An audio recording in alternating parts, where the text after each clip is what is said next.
आज मैं आपको एक ऐसी रोमांचक और दिल दहला देने वाली कहानी सुनाने जा रहा हूं जिसे सुनकर आपकी रूह कांप जाएगी। भूत प्रेत और अलौकिक शक्तियों से जुड़ी ये कहानी आपको सोचने पर मजबूर कर देगी कि क्या सच में इस दुनिया में कुछ ऐसी ताकतें हैं जो हमारी समझ से परे हैं। अगर आपको डरने और रोमांच महसूस करने में मजा आता है तो जल्दी से फुसफुसाहट को सब्सक्राइब कर लीजिए और साथ ही लाइक, शेयर और कमेंट करना बिल्कुल न भूलें। आइए कहानी शुरू करते हैं। यह कहानी है उत्तर प्रदेश के एक छोटे से गांव बरेठा की, जहां रहती थी 30 साल की प्रिया अपने परिवार के साथ। प्रिया की शादी को 5 साल हो चुके थे और वह अपने पति राजेश, सास ससुर और 2 छोटे बच्चों के साथ एक पुराने लेकिन मजबूत घर में रहती थी। घर पुराना जरूर था, पर उसमें एक अजीब सी शांति और सुकून था। प्रिया का परिवार खुशहाल था और उनकी जिंदगी में कोई बड़ी परेशानी नहीं थी। लेकिन जैसा कि कहते हैं, तूफान से पहले की शांति सबसे डरावनी होती है। वह अक्टूबर की एक रात थी। प्रिया को नींद नहीं आ रही थी। उसे बार बार लग रहा था कि कुछ गड़बड़ है। रात का समय था, करीब 3 बजे होंगे। बच्चे अपने कमरे में सो रहे थे। राजेश भी गहरी नींद में थे। घर में सन्नाटा था, वैसा सन्नाटा जो आपकी धड़कनों की आवाज को भी सुनाई देने लगता है। प्रिया बिस्तर पर करवट बदल रही थी, पर उसे महसूस हो रहा था कि कुछ ठीक नहीं है। हवा बिल्कुल नहीं चल रही थी। खिड़कियां बंद थीं, पंखा भी बंद था, क्योंकि अक्टूबर में हल्की ठंड पड़ने लगती है। लेकिन प्रिया को अचानक महसूस हुआ जैसे कोई सांस ले रहा है, बिल्कुल उसके पास, दरवाजे के पास। वह धीरे धीरे उठी और कान लगाकर सुनने लगी। हां, कुछ था। एक हल्की सी सांस लेने की आवाज, जैसे कोई बहुत धीरे धीरे सांस ले रहा हो और छोड़ रहा हो। प्रिया के रोंगटे खड़े हो गए। उसने राजेश को जगाना चाहा, लेकिन फिर सोचा कि शायद उसका वहम हो। वह चुपचाप लेट गई और किसी तरह आंखें बंद करके सोने की कोशिश करने लगी। सुबह जब प्रिया की आंख खुली तो धूप निकल चुकी थी। उसे लगा कि रात की वह बात शायद उसका डर था, कुछ नहीं था। उसने जल्दी से उठकर अपने रोज के काम शुरू कर दिए। नहा धोकर वह रसोई की तरफ बढ़ी। घर का मुख्य दरवाजा खोलना था ताकि सुबह की ताजी हवा अंदर आ सके। प्रिया ने दरवाजे की कुंडी खोली और जैसे ही दरवाजा खोला, उसका दिल बैठ गया। दरवाजे के ठीक बाहर देहरी के सामने सिंदूर की एक एकदम सीधी रेखा खींची हुई थी। रेखा बिल्कुल ताजा थी, गीली थी, जैसे अभी अभी किसी ने उंगली से बनाई हो। प्रिया की सांसें तेज हो गईं। उसने इधर उधर देखा, लेकिन गली में कोई नहीं था। सुबह का वक्त था, कुछ लोग अपने घरों से निकल रहे थे, लेकिन किसी ने इस तरफ ध्यान नहीं दिया। प्रिया घबरा गई। सिंदूर यहां क्यों? किसने लगाया? उसने तुरंत राजेश को बुलाया। राजेश नीचे आया और रेखा देखकर हंसने लगा। उसने कहा, अरे, किसी ने मजाक किया होगा, शायद पड़ोस के बच्चों ने कोई शरारत की होगी। तुम परेशान क्यों हो रही हो? प्रिया को राजेश की बात पर यकीन नहीं हुआ। वह बोली, सिंदूर से कोई मजाक नहीं करता राजेश, ये तो शुभ चीज है, इसे ऐसे कोई नहीं इस्तेमाल करता। लेकिन राजेश ने ज्यादा ध्यान नहीं दिया। उसने प्रिया से कहा कि वह इसे पानी से धो दे और भूल जाए। प्रिया ने मन मारकर एक कपड़ा लिया और रेखा को साफ करने लगी।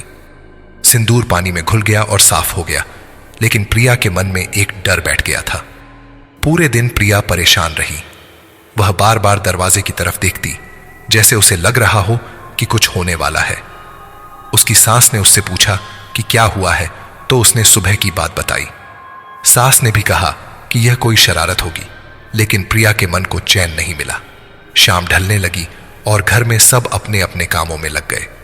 राजेश बाहर से आया, बच्चों ने होमवर्क किया, खाना बना, सब कुछ सामान्य चल रहा था। रात को खाना खाने के बाद प्रिया ने घर में दीपक जलाया। उनके घर में रोज शाम को तुलसी के पास और घर के मुख्य दरवाजे के पास दीपक जलाने की परंपरा थी। जब प्रिया दीपक लेकर दरवाजे की तरफ बढ़ी तो उसकी नजर फिर से दरवाजे पर गई। वह जो देखा, उससे उसके हाथ से दीपक छूटते छूटते बचा। सुबह जो सिंदूर की रेखा बाहर थी, वह अब बाहर नहीं थी। वह रेखा अब चौखट के अंदर आ चुकी थी। बिल्कुल वैसी ही सीधी लाल रेखा जो अब दरवाजे की देहरी को पार करके घर के अंदर के फर्श पर थी।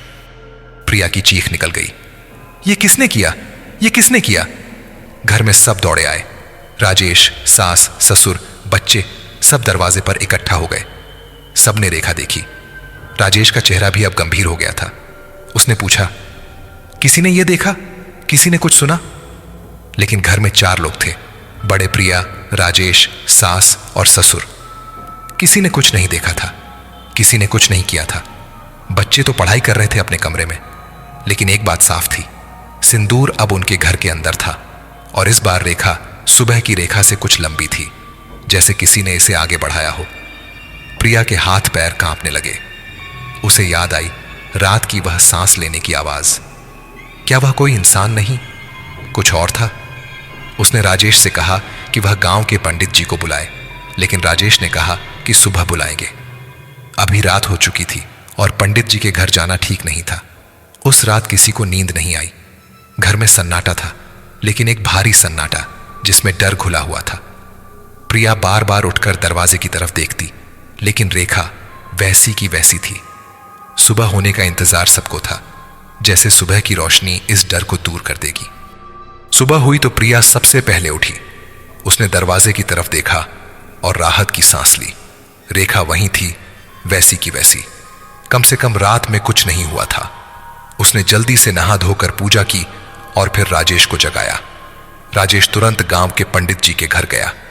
पंडित जी एक बुजुर्ग ब्राह्मण थे जो गांव में सभी धार्मिक कार्यों के लिए बुलाए जाते थे। राजेश ने उन्हें पूरी बात बताई।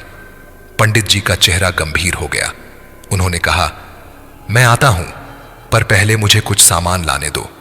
वे दोपहर को आए, अपने साथ कुछ पवित्र चीजें, धूप, अगरबत्ती और गंगा जल लेकर। पंडित जी ने जैसे ही दरवाजे की रेखा देखी, उनका चेहरा सफेद पड़ गया। उन्होंने कहा, यह साधारण बात नहीं है, यह सिंदूर की रेखा अशुभ संकेत है। उन्होंने घर में पूजा की, मंत्र पढ़े, पूरे घर में गंगा जल छिड़का। फिर उन्होंने उस रेखा पर भी गंगा जल डाला और कुछ मंत्र बोले। रेखा धीरे धीरे मिटने लगी। प्रिया को थोड़ा चैन मिला। पंडित जी ने कहा, देखो बेटी, अगर यह फिर से आए तो तुरंत मुझे बुलाना और घर में रोज हनुमान चालीसा का पाठ करना। यह कहकर वे चले गए। प्रिया ने सोचा कि शायद अब सब ठीक हो जाएगा। दिन सामान्य तरीके से बीता। प्रिया ने घर के सब काम किए, बच्चों को स्कूल से लाई, खाना बनाया, सब कुछ रोज की तरह चल रहा था। शाम को जब प्रिया ने दीपक जलाया तो उसने सोचा कि एक बार दरवाजे की तरफ देख ले। वह दीपक लेकर दरवाजे के पास पहुंची और अपनी आंखों पर विश्वास नहीं कर सकी। पंडित जी ने सुबह जो रेखा मिटाई थी वह फिर से आ गई थी, लेकिन इस बार वह पहले से ज्यादा अंदर तक आ गई थी। अब वह रेखा आंगन के बीच तक पहुंच गई थी। प्रिया चीखी नहीं, इस बार उसके मुंह से आवाज ही नहीं निकली। वह सदमे में खड़ी रह गई। राजेश दौड़ा आया और रेखा देखकर सन्न रह गया। यह कैसे संभव था? पंडित जी ने इसे साफ किया था, फिर यह कैसे आ गई, और वह भी इतनी लंबी? राजेश ने तुरंत पंडित जी को फोन किया, लेकिन उनका फोन नहीं लगा। उसने गांव के कुछ और बुजुर्गों को बुलाया। सब आए और रेखा देखकर हैरान रह गए। एक बुजुर्ग ने कहा, यह कोई साधारण बात नहीं है, यह किसी तांत्रिक क्रिया का असर हो सकता है। एक और ने कहा, शायद किसी ने तुम्हारे घर पर कुछ किया है। लेकिन प्रिया जानती थी कि यह किसी इंसान का काम नहीं था। उसे महसूस हो रहा था कि यह कुछ और था, कुछ जो उनकी समझ से परे था। उसने सबसे कहा कि वे जाएं और उसने घर का दरवाजा बंद कर दिया। रात हो चुकी थी। घर में फिर से वही भारी सन्नाटा छा गया। प्रिया पूरे दिन उसी रेखा को देखती रही थी। वह एक पल के लिए भी उससे नजर नहीं हटा पा रही थी। उसे लग रहा था जैसे रेखा जिंदा हो, जैसे वह सांस ले रही हो। राजेश ने उससे कहा कि वह सो जाए, लेकिन प्रिया को नींद कहां आनी थी। वह बिस्तर पर लेटी रही, आंखें खुली रखी और इंतजार करती रही कि कुछ होगा या नहीं। रात गहराती गई। घड़ी में 12 बजे थे। घर में सब सो चुके थे या कम से कम सोने की कोशिश कर रहे थे। प्रिया की आंखें खुली थीं। वह छत की तरफ देख रही थी और मन ही मन भगवान से प्रार्थना कर रही थी कि यह सब जो हो रहा है रुक जाए। तभी उसे एक आवाज सुनाई दी, बहुत धीमी आवाज, जैसे कोई फर्श पर उंगली घसीट रहा हो। आवाज रुक रुक कर आ रही थी, बिल्कुल किसी की उंगली के घिसटने जैसी। प्रिया के दिल की धड़कन तेज हो गई। उसने राजेश को हिलाना चाहा, लेकिन राजेश गहरी नींद में था। शायद थकान की वजह से वह सो गया था। प्रिया धीरे धीरे उठी। उसने अपने कमरे के दिए की तरफ देखा। दिया जल रहा था, लेकिन उसकी लौ अजीब तरह से कांप रही थी, जैसे किसी ने हवा का झोंका मारा हो। लेकिन कमरे में हवा नहीं थी, खिड़की बंद थी, दरवाजा भी बंद था, फिर भी लौ कांप रही थी, जैसे डर रही हो। प्रिया ने हिम्मत करके कमरे का दरवाजा खोला। उसने बाहर आंगन की तरफ देखा और जो नजारा उसने देखा वह उसे जिंदगी भर नहीं भूलेगा। सिंदूर की रेखा जो शाम को आंगन के बीच तक थी, अब दरवाजे से आगे बढ़कर उनके कमरे के दरवाजे तक आ गई थी। लेकिन सबसे डरावनी बात यह थी कि रेखा बन रही थी उसकी आंखों के सामने। एक अदृश्य उंगली फर्श पर सिंदूर से रेखा खींच रही थी, धीरे धीरे, बहुत धीरे, जैसे कोई बहुत सावधानी से लिख रहा हो। वही आवाज आ रही थी। प्रिया के मुंह से चीख निकलने वाली थी, लेकिन उसका गला सूख गया था। वह वहीं खड़ी रह गई, जैसे पत्थर की मूर्ति बन गई हो। रेखा बनती रही, आगे बढ़ती रही, और रेखा के साथ साथ एक अजीब सी ठंडक फैल रही थी, ऐसी ठंडक जो हड्डियों को जमा देने वाली थी। प्रिया को महसूस हुआ जैसे किसी की मृत देह उसके पास से गुजर गई हो, जैसे किसी ठंडे प्राणी ने उसे छू लिया हो। उसके पूरे शरीर में सिहरन दौड़ गई। वह पीछे हटी और कमरे में भागी। उसने राजेश को जोर से हिलाया। राजेश, राजेश, उठो, देखो क्या हो रहा है। राजेश की नींद टूटी। उसने परेशान होकर पूछा, क्या हुआ? प्रिया ने उसका हाथ पकड़ा और बाहर ले गई। जब राजेश ने रेखा देखी, जो अब उनके कमरे के दरवाजे तक पहुंच चुकी थी, तो उसके होश उड़ गए। ये कैसे? अभी तो ये आंगन में थी। राजेश की आवाज कांप रही थी। प्रिया ने कहा, मैंने इसे बनते हुए देखा है, कोई अदृश्य चीज इसे बना रही है। राजेश को विश्वास नहीं हो रहा था, लेकिन सामने का नजारा साफ था। रेखा वहां थी, एकदम ताजा, गीली। उन्होंने तुरंत सास ससुर को जगाया। सब बाहर आए और रेखा देखकर सन्न रह गए। ससुर ने कहा, हमें इस घर को छोड़ देना चाहिए, लेकिन जाए कहां? रात के 2 बजे थे, बाहर अंधेरा था और गांव में इस वक्त कोई भी मदद के लिए तैयार नहीं होगा। प्रिया ने कहा, हम सब एक साथ रहेंगे, किसी को अकेले नहीं रहना है। हम बैठक में सब एक साथ बैठते हैं। सब बैठक में आ गए, दिए जलाए गए, अगरबत्ती जलाई गई। राजेश ने हनुमान चालीसा का पाठ शुरू किया। बच्चे डर के मारे अपनी मां से चिपके बैठे थे। रात बीतती गई, लेकिन किसी को नींद नहीं आई। हर कोई रेखा की तरफ देख रहा था, इंतजार कर रहा था कि वह आगे बढ़ेगी या नहीं। लेकिन अजीब बात यह थी कि जब से सब एक साथ बैठे थे, रेखा रुक गई थी, जैसे उसे पता हो कि सब जाग रहे हैं। सुबह होते होते थोड़ा चैन मिला। रोशनी आई तो लगा जैसे डर थोड़ा कम हो गया, लेकिन रेखा वहीं थी, उनके कमरे के दरवाजे तक। अब वह घर के अंदर बहुत गहराई तक आ चुकी थी। प्रिया जानती थी कि यह रुकने वाली नहीं थी, यह आगे बढ़ेगी और आगे, जब तक क्या, वह नहीं जानती थी, लेकिन उसका दिल कह रहा था कि कुछ बहुत बुरा होने वाला है। सुबह होते ही राजेश पंडित जी के घर भागा। इस बार पंडित जी मिल गए। राजेश ने रात की पूरी घटना सुनाई। पंडित जी का चेहरा और भी गंभीर हो गया। उन्होंने कहा, यह बहुत खतरनाक है बेटा, यह कोई साधारण बात नहीं है। मुझे तुम्हारे घर चलना होगा, लेकिन पहले मुझे कुछ तैयारी करनी होगी। पंडित जी दोपहर बाद आने वाले थे। घर में सब बेचैन थे। प्रिया की सास, 70 साल की बुजुर्ग महिला जो हमेशा मजबूत रही थीं, आज कुछ कमजोर लग रही थीं। उन्होंने सुबह से कुछ खाया नहीं था। प्रिया ने उन्हें कहा कि वे कुछ खा लें, लेकिन उन्होंने मना कर दिया। उन्होंने कहा कि उनका मन नहीं है। दोपहर का खाना बना, सबने थोड़ा बहुत खाया, सिर्फ सास ने नहीं खाया।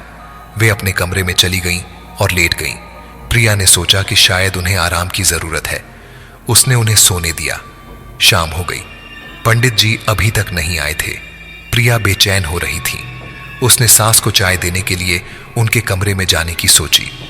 वह चाय की प्याली लेकर सास के कमरे में गई। अम्मा, चाय पी लीजिए, उसने कहा, लेकिन कोई जवाब नहीं आया। प्रिया पास गई। सास पलंग पर लेटी थीं, लेकिन कुछ अजीब था। वे बिल्कुल शांत थीं, बहुत ज्यादा शांत। प्रिया ने उन्हें हिलाया। अम्मा, अम्मा, कोई हरकत नहीं। प्रिया के हाथ से प्याली छूट गई और फर्श पर गिरकर टूट गई। प्रिया ने सास का चेहरा ध्यान से देखा। उनकी आंखें खुली थीं, मुंह थोड़ा खुला था, लेकिन सांस नहीं थी, बिल्कुल नहीं। प्रिया की चीख पूरे घर में गूंज गई। राजेश, राजेश, जल्दी आओ। राजेश और ससुर दौड़ते हुए आए। जब उन्होंने सास को देखा तो समझ गए कि कुछ बहुत गलत हो गया है। राजेश ने तुरंत नाड़ी चेक की, कुछ नहीं था। सांस चेक की, कुछ नहीं था। वे चले गए थे।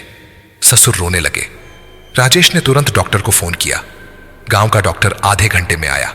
उसने जांच की और सिर हिलाया। हार्ट फेल हो गया। उसने कहा, मुझे अफसोस है। लेकिन प्रिया को कुछ और नजर आया। जब डॉक्टर चला गया और सब रो रहे थे, प्रिया ने सास के चेहरे को ध्यान से देखा।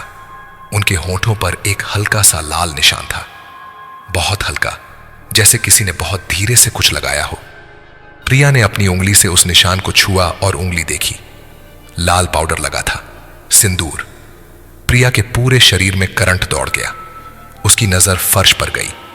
सिंदूर की रेखा जो कल उनके कमरे के दरवाजे तक थी, अब सास के पलंग के नीचे तक आ चुकी थी। वह रेखा सास के पलंग को छू रही थी। प्रिया को सब कुछ समझ आ गया। यह रेखा किसी के पीछे आ रही थी। यह किसी को निशाना बना रही थी, और जिसे यह छू लेती थी उसकी सांस रुक जाती थी। प्रिया के मुंह से कोई आवाज नहीं निकली। वह बस वहीं खड़ी रही, सास की लाश को देखती रही और फर्श पर बनी उस लाल रेखा को देखती रही जो अब और आगे बढ़ने के लिए तैयार थी। घर में मातम छा गया। रिश्तेदार आने लगे। सास का अंतिम संस्कार की तैयारी होने लगी। लेकिन प्रिया का ध्यान सिर्फ उस रेखा पर था। वह जानती थी कि यह यहीं नहीं रुकेगी। यह किसी और को निशाना बनाएगी। लेकिन किसे और क्यों? रात को अंतिम संस्कार हो गया। घर में गमगीन माहौल था। ससुर टूट चुके थे। बच्चे डरे हुए थे। राजेश सदमे में था। और प्रिया जानती थी कि यह तो बस शुरुआत है। असली डर अभी बाकी था। सास के अंतिम संस्कार के अगले दिन प्रिया घर में अकेली बैठी थी। राजेश और ससुर बाहर कुछ काम से गए थे। बच्चे स्कूल में थे। घर में सन्नाटा था, वैसा सन्नाटा जो किसी की मौत के बाद घर में छा जाता है। तभी दरवाजे पर दस्तक हुई। प्रिया ने दरवाजा खोला। बाहर गांव की सबसे बूढ़ी औरत खड़ी थी। लोग उन्हें दादी मां कहते थे। उनकी उम्र कोई नहीं जानता था। कोई कहता था 80 साल, कोई कहता था 90। वे बहुत कम बोलती थीं और घर से बाहर भी कम निकलती थीं। बेटी, मुझे अंदर आने दो, उन्होंने धीमी आवाज में कहा। प्रिया ने उन्हें अंदर बुलाया। दादी मां अंदर आईं और चारों तरफ देखने लगी। उनकी नजर फर्श पर पड़ी जहां अब भी सिंदूर की रेखा मौजूद थी। उनका चेहरा सफेद पड़ गया। यह तो, वे बुदबुदाईं। फिर उन्होंने प्रिया का हाथ पकड़ा और उसे एक कोने में ले गईं। उनकी आवाज कांप रही थी जब वे बोली, बेटी, तुम बड़े खतरे में हो। यह साधारण बात नहीं है, यह सिंदूरिन है। सिंदूरिन? प्रिया ने पूछा। वह क्या होता है? दादी मां ने गहरी सांस ली। बहुत साल पहले जब मैं छोटी थी तब मेरी दादी ने मुझे एक कहानी सुनाई थी। वे कहती थीं कि इस गांव से कुछ दूर एक और छोटा सा गांव हुआ करता था। वहां एक औरत रहती थी। उसका पति बहुत क्रूर था। वह उसे मारता था, प्रताड़ित करता था। एक दिन उसने उस औरत को इतना मारा कि वह मर गई। लेकिन मरते वक्त उसने अपने माथे से सिंदूर निकालकर उसे शाप दिया। दादी मां रुकी और फिर बोली, उस औरत की आत्मा शांत नहीं हो सकी। वह सिंदूरिण बन गई। कहते हैं कि जो घर के दरवाजे पर अपना सिंदूर खींच दे वह घर शवगृह बन जाता है। वह घर के सभी लोगों की जान ले लेती है, एक एक करके। प्रिया के होंठ सूख गए। लेकिन यह रुकती कैसे है?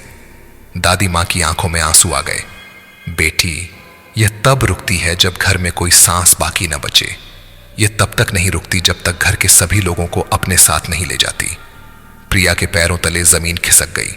उसने कहा, तो क्या कोई उपाय नहीं है?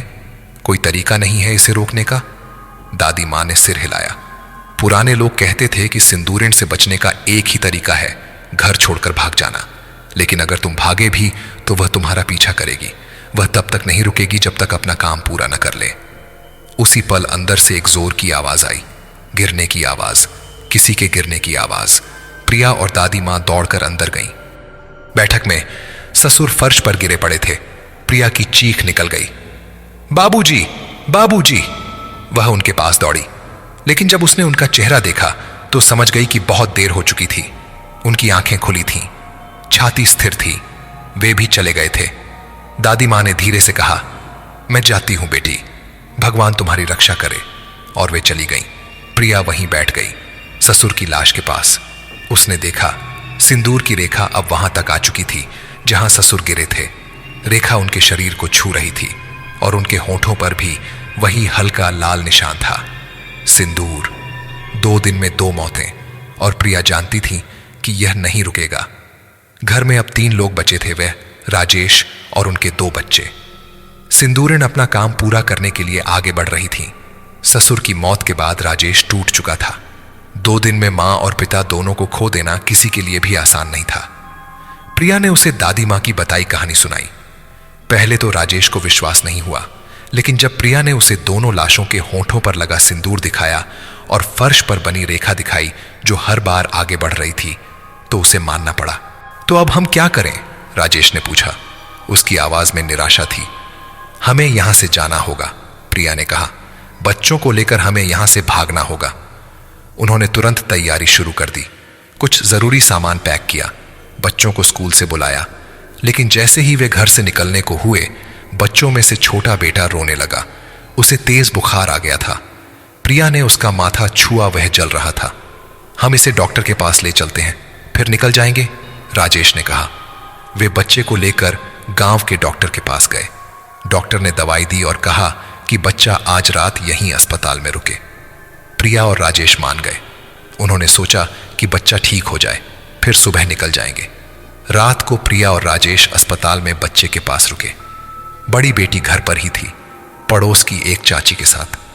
प्रिया को बेचैनी हो रही थी, लेकिन वह क्या कर सकती थी? बच्चा बीमार था। रात के 2 बजे प्रिया को घर से फोन आया। पड़ोस की चाची थी। प्रिया बेटी, तुम्हारी बेटी। वह चाची की आवाज कांप रही थी। प्रिया का दिल बैठ गया। क्या हुआ उसे? वह सो नहीं रही है। वह कह रही है कि कमरे में कोई है। वह बहुत डर रही है। तुम जल्दी आ जाओ। प्रिया और राजेश छोटे बेटे को डॉक्टर के पास छोड़कर घर की तरफ भागे। जब वे घर पहुंचे तो बेटी दरवाजे पर खड़ी रो रही थी। प्रिया ने उसे गले लगाया। क्या हुआ बेटा? मां, मेरे कमरे में कोई है, मुझे आवाज सुनाई दी। कोई फर्श पर कुछ खींच रहा था। प्रिया और राजेश अंदर गए। प्रिया ने देखा सिंदूर की रेखा अब बेटी के कमरे तक पहुंच गई थी। वह उसके पलंग के पास थी। प्रिया ने फैसला कर लिया, बस बहुत हो गया, हम अभी इसी वक्त यहां से जा रहे हैं। उन्होंने बेटी को लिया और घर से निकलने लगे। लेकिन तभी राजेश को चक्कर आया। वह लड़खड़ाया और दीवार का सहारा लेकर खड़ा हो गया। प्रिया, मुझे चक्कर आ रहा है। प्रिया घबरा गई। राजेश, संभलो, हमें जाना है। लेकिन राजेश और कमजोर होता गया। अचानक उसके पैर लड़खड़ाए और वह फर्श पर गिर पड़ा। राजेश, राजेश, प्रिया चिल्लाई। वह उसके पास बैठ गई। राजेश की आंखें खुली थीं। वह कुछ कहने की कोशिश कर रहा था, लेकिन उसके मुंह से आवाज नहीं निकल रही थी। उसकी छाती तेजी से ऊपर नीचे हो रही थी। फिर धीरे धीरे वह धीमी पड़ती गई और फिर रुक गई, स्थिर हो गई। प्रिया की चीख घर में गूंज गई, नहीं राजेश, नहीं। लेकिन राजेश जा चुका था। उसकी आंखें खुली थीं, लेकिन उनमें जान नहीं थी। उसके होठों पर भी वही लाल निशान था। प्रिया ने देखा सिंदूर की रेखा अब उसके पैरों तक आ चुकी थी। वह रेखा अब उसके बहुत पास थी। उसने पीछे हटने की कोशिश की, लेकिन रेखा उसका पीछा कर रही थी, जैसे उसे पता हो कि उसे कहां जाना है। प्रिया ने बेटी का हाथ पकड़ा और दरवाजे की तरफ भागी। चल, हमें यहां से निकलना है। लेकिन जब वह दरवाजे पर पहुंची तो रुक गई। दरवाजे के बाहर अब कुछ नहीं था। जो सिंदूर पहले दिन बाहर था, वह अब पूरा घर के अंदर आ चुका था। सारी रेखाएं अब घर के अंदर थीं, जैसे किसी ने पूरे घर को सिंदूर से घेर लिया हो। प्रिया घूमी। रेखा अब उसके बहुत पास थी। वह उसकी तरफ बढ़ रही थी, धीरे धीरे लेकिन लगातार। प्रिया ने बेटी को अपने पीछे किया। तू यहीं रहना, मां के पीछे। लेकिन रेखा रुकी नहीं, वह आती रही। और फिर प्रिया के देखते देखते वह रेखा उसकी हथेली पर आ रुकी। प्रिया ने अपनी हथेली देखी, वहां सिंदूर लगा था, ताजा, गीला, और साथ ही एक अजीब सी ठंडक उसके पूरे शरीर में फैल गई। उसकी सांसें तेज होने लगीं, दिल तेजी से धड़कने लगा। उसे लगा जैसे कोई उसका गला दबा रहा हो। वह सांस लेना चाहती थी, लेकिन सांस नहीं आ रही थी। वह घुटने के बल गिर गई। आखिरी पल में उसने अपनी बेटी को देखा। बेटी रो रही थी, उसे बचाने की कोशिश कर रही थी, लेकिन प्रिया कुछ नहीं कर सकती थी। उसकी आंखें धीरे धीरे बंद होने लगीं, सांस रुकने लगी और फिर सब कुछ अंधेरा हो गया। सुबह की रोशनी घर में आई, पक्षी चहचहा रहे थे, गांव में लोग अपने अपने कामों में लग गए थे, लेकिन प्रिया के घर में सन्नाटा था, एक भारी डरावना सन्नाटा। पड़ोस की चाची को चिंता हुई। रात को तो प्रिया और राजेश आए थे, लेकिन सुबह से कोई आवाज नहीं आ रही थी। उन्होंने दूसरे पड़ोसियों को बुलाया। सब मिलकर प्रिया के घर गए। दरवाजा बंद नहीं था, सिर्फ अटका हुआ था। जब उन्होंने दरवाजा खोला और अंदर देखा तो सबकी चीख निकल गई। घर के अंदर 4 लाशें पड़ी थीं, ससुर, सास, राजेश और प्रिया। सबकी आंखें खुली थीं, सबके होंठ खुले थे, लेकिन कोई सांस नहीं ले रहा था। और बीच में फर्श पर प्रिया बैठी थी। उसकी आंखें खुली थीं, उसके होंठ खुले थे, लेकिन वह भी सांस नहीं ले रही थी। उसकी हथेली पर सिंदूर का निशान साफ दिख रहा था। लोगों ने चारों तरफ देखा। दरवाजे पर अब कोई सिंदूर नहीं था, फर्श पर भी कोई रेखा नहीं थी। सब कुछ साफ था, जैसे कभी कुछ हुआ ही ना हो। लेकिन 4 लाशें वहां पड़ी थीं, गवाही दे रही थीं कि कुछ तो हुआ था, कुछ बहुत भयानक हुआ था। पुलिस आई, डॉक्टर आए, सबने जांच की। डॉक्टर ने कहा कि चारों की मौत हार्ट फेल से हुई है।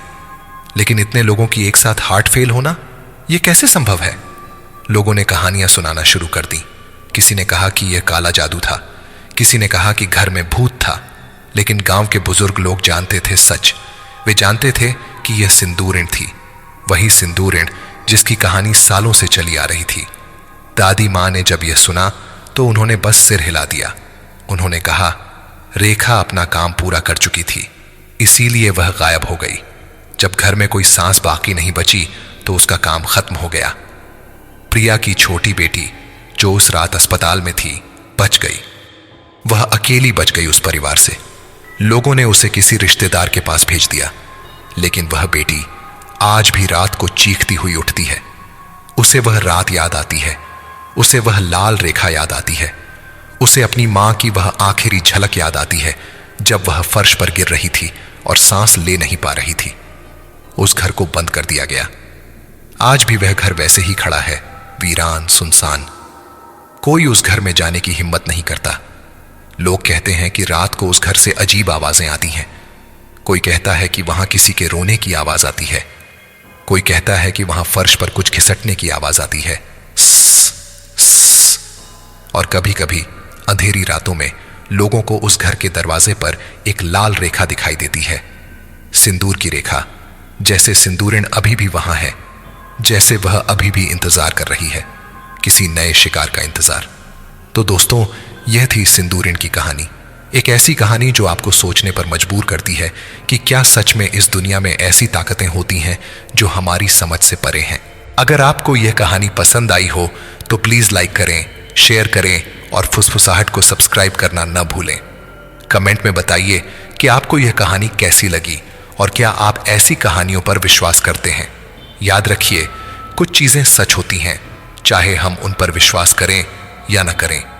और अगर कभी आपको अपने घर के दरवाजे पर सिंदूर की एक लाल रेखा दिखे तो भगवान आपकी रक्षा करे।